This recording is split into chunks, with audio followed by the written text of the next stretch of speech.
Komið þið sæl. Fjóla Þorvaldsdóttir heiti ég og sérkennari í leikskólanum Álfaheiði í Kópavogi. Ég hóf að blogga í janúar 2005 þegar ég var á námskeiði hjá henni Salvöru.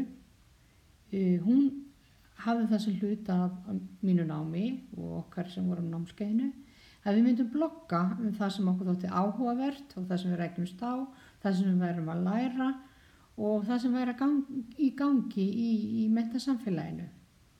Ég hélt síðan áfram að blogga af því að mér fannst þetta áhugavert og mér fannst líka gott að geta safnað saman á einn stað eitthvað sem ég var að rekast á og vildi deila með öðrum.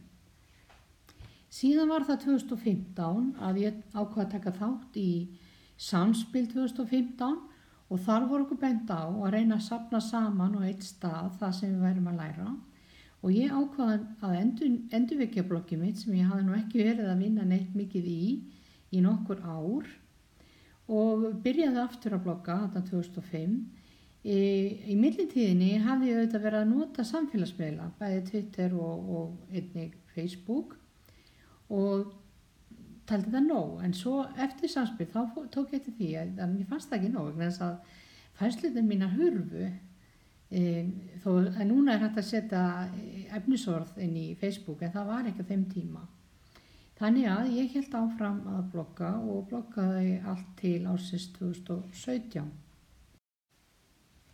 Árið 2017 fór ég að vinna að lokaverkefnum mínu í náminu. Hafði hugsað mér að gera bók upplýsingatækni en eftir samræði við kollega mína í skólasamfélaginu ákvað ég að útbúa námsvef sem heitir Fikt og námsvefur upplýsingatækni fyrir kennara í leikskóla og yngsta stigi grunnskóla. Ég ákvað að hafa á forsíðu vefsins fréttaveitu þar sem ég fjallaði áhugaverð skólastarf þar sem upplýsingatækni kemur við sögu, segi frá umfjöllunum þau efni og bendi á hagnýtt námsefni og nýja leiðir í námi og kennslu. Það gróska þessi misserinn í skólum landsins og kennarar margir hverjir að kynna hver fyrir öðrum áhugaverða nýjungar sem þeir eru að vinna að og prófa. Ég sé fyrir mér að það geti verið áhugavert að mynda ritstjórn vefsins. Þannig geti fleiri sett inn efni á vefinn og þá ekki hvað síst á fréttaveituna. Það myndi gera vefinn líflegri og efnismeiri. Það sem ég geri yfirleitt alltaf að merkja hverja frétt með efnisorði, þannig að það sé auðvelt að finna umfjöllun ákveðin verkfæri eða efni varðar upplýsingatækni í kennslu. Ég deili síðan alltaf fréttum á Facebook og Twitter og geri þá yfirleitt í þeim hópum sem að flesti kennarar eru í. Ég hef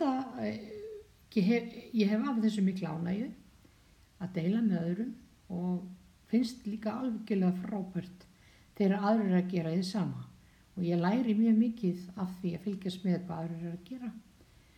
Og ég vona að sem flestir hafi áhuga á að deila með öðrum í skólasamfélaginu því sem það fyrir að gera. Takk fyrir.